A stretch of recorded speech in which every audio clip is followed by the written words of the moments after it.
Hey everyone, and welcome back to the Yaka Digital Network. It's great to be here. Today we're doing something a little bit different. We're taking a deep dive into a book. Ooh, a deep dive. I like to call it a deep dive. I like that. And we're diving into a book that's all about building a successful and fulfilling life, no matter what your goals are.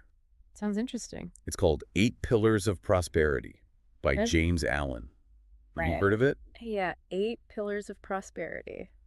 It's a classic. It is a classic. Yeah, and you might be surprised how relevant it still is today, especially for young adults, high school and university students. Yeah, I think the stuff that we talk about on this show is relevant to everybody, but we've been getting a lot of requests from younger folks to cover topics that will help them as they're kind of starting out their adult lives. Absolutely. So this one's especially for you guys. And what's really cool about this book is that Alan doesn't just talk about money. He lays out these 8 moral principles.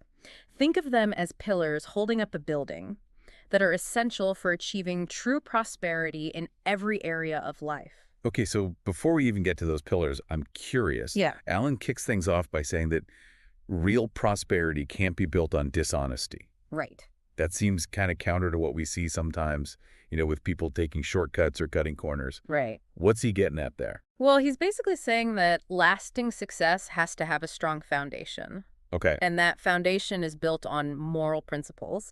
He actually uses the analogy of building a house. Okay. You wouldn't build a house on shaky ground, right? No way. That's just asking for trouble. Exactly. Yeah. It's the same with life. If you're trying to build a successful life on dishonesty or shady dealings, it's eventually going to crumble. That makes a lot of sense. Yeah. So let's talk about those pillars. Okay. What's the first one Alan dives into? The first pillar is energy. And we're not just talking about physical energy here, although that's important too. Right. He's talking about that inner drive, that motivation to achieve something. Okay. He contrasts the energetic individual with the lazy person, and the difference isn't just about how much they work, Right. but how they approach life. So it's about mindset. Yeah. Like, are you someone who waits for opportunities to come to you, or do you go out and create them? Exactly. Okay. And it's interesting because Alan wrote this book over a century ago. Oh. But this idea of energy is super relevant today, especially in a world that's obsessed with hustle culture and productivity hacks. Totally. It's like everyone's trying to figure out how to squeeze more into their day. Yeah. So what does Alan say about making the most of our energy? He emphasizes the importance of controlled and concentrated energy. Okay. It's not just about being busy all the time. It's about focusing your energy on the things that truly matter and doing them well. He uses a really cool analogy to illustrate this. It's about a bird building its nest Oh, yeah. to withstand a storm. Right. Yeah. Yeah, the bird doesn't just haphazardly throw twigs together. All right. It uses focused effort and follows natural principles to create a structure that's strong and resilient. Yeah. I think for students, this could be a great analogy for studying. Yeah. Cramming at the last minute might feel energetic, Sure. but is it really the most effective way to learn? That's a great point. Yeah. It's about working smarter, not just harder. Yeah. So how do we avoid becoming like that bird just frantically throwing things together? Yeah. How do we cultivate that concentrated energy Alan's talking about? That actually leads us right into the second pillar, economy. And Right. don't worry, we're not talking about economics class here. Yeah. Alan uses the word economy to describe finding that sweet spot between wastefulness and hoarding, Okay. not just with money, but with your time, your energy, and even your attention. Okay, I'm intrigued. So how does this economy thing actually play out in real life? Especially for, students who are juggling classes, maybe part-time jobs, and trying to have a social life too. Well, Alan gets really specific here. Okay. He talks about practicing economy in 7 areas: Okay. money, food, clothing, recreation, rest, time, and energy. Wow. It's about being mindful and intentional about how you use your resources. So like instead of constantly buying new clothes, maybe you focus on taking care of the ones you have. Right. Or instead of scrolling through social media for hours, you choose activities that actually leave you feeling refreshed and recharged. Exactly. Okay. One of the things that really stood out to me is his emphasis on waking up early. Oh, yeah. He saw that as a key habit for success Yeah. because it gives you a chance to plan your day and focus your energy before the chaos starts. I can see how that could be a game changer, especially for students who are already feeling overwhelmed. Yeah. Starting the day with intention instead of just reacting to whatever comes your way. Right. All right, before we dive into the next pillar, I'm really curious to know, what are your thoughts so far? Which of these first 2 pillars resonates most with you? That's a great question. I think for me, it's the combination of energy and economy. Yeah. Tell me more. It's like they work together, right? Uh-huh. You need that focused energy to achieve your goals, Yeah.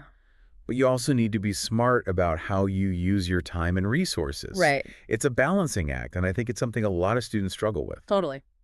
Now, speaking of balance, Alan's third pillar is integrity. Oh, yeah. And I have a feeling this one is going to be a good one. It definitely is. Integrity for Alan is all about being honest and just in all your dealings, both with others and with yourself. He defines it as giving a just return for what you receive, both materially and spiritually. Uh, And he's very clear that trying to gain prosperity through dishonest means is ultimately going to backfire. okay. It's like building a house on a foundation of sand. It's just not going to last. It's like that saying, what you sow is what you reap. Exactly. Yeah. And he has this great anecdote in the book about a businessman who claims that no one can be entirely honest in business. Oh, really? But Alan points out that by saying that the businessman is revealing his own lack of integrity. Wow, that's a powerful point. Yeah. It's like saying you can't be successful without being shady is already a shady way of thinking. Right. Yeah. And Alan also gives the example of a worker who keeps working hard even when no one is watching. Okay. That's integrity in action. Right. It's about doing the right thing, not because you're afraid of getting caught, but Mhm. because it's simply who you are. I love that. Yeah. And I think for students, integrity can be especially challenging. Yeah. Wow. There's so much pressure to get good grades, Yeah. get into the right college, Yeah. and sometimes it feels like everyone is cutting corners. Absolutely. I mean, think about cheating on a test or plagiarizing an assignment. Right. It might seem like an easy way to get ahead, Yeah. but it undermines your own learning and growth. And in the long run, it erodes trust. Yeah. Who wants to work with someone they can't count on to be honest and ethical? Exactly. Okay, so we've got energy, economy, and integrity. Right. And now we come to the fourth pillar, Okay. system. This. This one's all about bringing order and efficiency to your life. Okay. System sometimes sounds a bit rigid to me. Okay. Like, doesn't that stifle creativity? That's a common misconception. Okay.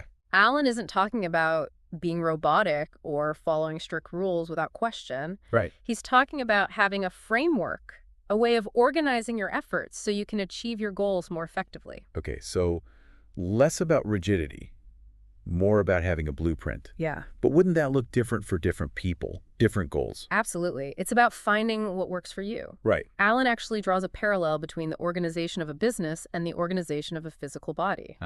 Each part has its function. Right. And when everything works in harmony, the system thrives. So it's like having a well-oiled machine. Yeah. And I guess for students, this could apply to how you study, how you manage your time, even how you take notes. Right. Think about it. The alphabet has just 26 letters. Right. But with those letters arranged systematically, we've created entire libraries of literature. Wow. Yeah, that's true. Or think about a complex machine like a car. Okay. It has so many parts, but because they're organized systematically, they work together to get you where you need to go. Mm-hmm. System isn't about limiting you, it's about empowering you to do more. I'm starting to see how this all fits together. Energy to drive you forward, economy, to use your resources wisely, integrity to guide your actions, and system to help you organize it all. Wow, we've covered a lot of ground. I know, right? And we still have 4 pillars to go. We do. Alan was a prolific writer, He was. but I think we can group these last 4 pillars together Okay. in a way that makes them easier to grasp. Okay. They're all about cultivating qualities that help you connect with others and live a more fulfilling life. All right. I like that. So what are these people-focused pillars? Well, first we have sympathy. Sympathy. And it's not just about feeling sorry for someone. Okay. It's about deeply understanding and sharing their feelings. So it's about empathy and compassion. Exactly. It's Okay. about putting yourself in someone else's shoes and trying to see the world from their perspective. Yeah. And this is so important, especially in today's world where it's easy to get caught up in our own little bubbles. It's about recognizing that we're all connected, right? Right. That everyone is going through something even if we don't see it. Exactly. And then there's sincerity, Sincerity. which is all about being genuine and authentic. Right. It's about aligning your thoughts, words, and actions and not putting on a fake persona. Oh, I feel like this one is so important, especially for young adults who are trying to figure out who they are and where they fit in. Yeah, It's easy to feel pressure to be someone you're not. absolutely. Social media can amplify that pressure too. Right. But Alan is saying that true prosperity comes from being true to yourself, from living in alignment with your values. That's such a powerful message. Okay, what about the next one? The next one is impartiality. Impartiality. And this one is all about being fair and just about making decisions based on reason and evidence rather than bias or prejudice. So it's about thinking critically and not letting your emotions cloud your judgment? Exactly. Okay. And it's about treating everyone with fairness and respect regardless of their background, their beliefs, or their opinions. This feels especially relevant today when there's so much division and polarization. It's a reminder to listen to different perspectives and try to understand where people are coming from. I completely agree. And finally, we come to self-reliance. Self-reliance. And this isn't about being a lone wolf or rejecting help. Right. It's about trusting in your own abilities and taking responsibility for your own life. It's about having the courage to think for yourself and chart your own course while also being open to learning and growing. And Alan emphasizes that self-reliance isn't about arrogance. It's about that inner strength that comes from knowing your values and living in alignment with them. So we've explored all 8 pillars now. We have. This has been quite a journey. What's the key takeaway for our listeners? What Alan emphasizes is that while strength in any of these pillars is beneficial, true, and lasting prosperity requires cultivating all 8. It's like they work together, supporting and reinforcing each other. And they're not just about achieving material success, right? They're about building a life of meaning and purpose. Yeah, it's like he's given us this blueprint for building a life that's not just successful on the outside, but also rich and fulfilling on the inside. Absolutely. And what's really cool is that Alan recognizes that everyone's different. We all have our strengths and weaknesses when it comes to these pillars. That's so true. Like, I might be really good at organizing my time and creating systems, but maybe I struggle with being truly impartial in certain situations. Exactly. And the key is to be aware of those areas where we need to grow. It's like doing a self-audit, checking in with ourselves to see if our inner foundation is aligned with the kind of life we want to build. So it's not about being perfect in all 8 areas all the time, but about striving to improve and become more well-rounded individuals. Precisely. It's a journey, not a destination. And each day we have opportunities to make choices that align with these principles. It might be a small thing, like choosing to be more patient with a friend or taking the time to really listen to someone else's perspective. Or maybe it's setting aside time for reflection instead of just constantly scrolling through our phones. Exactly. It's about those small, conscious choices that over time can lead to incredible transformations. Wow, this has been such an insightful deep dive into James Allen's 8 pillars of prosperity. It's amazing how a book written over 100 years ago can still be so relevant and inspiring for us today. I couldn't agree more. It's a timeless work that offers a path to true success and fulfillment. If you've enjoyed this deep dive, be sure to share it with your friends who might also benefit from this knowledge. You can also subscribe to the Yaka Digital Network to catch all our latest episodes. And don't forget to check out www.yakia.cc books or WhatsApp plus 256-770-730-170 for more great resources on this topic. We release new episodes every single day, so be sure to check back in tomorrow for another deep dive. Until then, keep learning, keep growing, and keep diving deep. See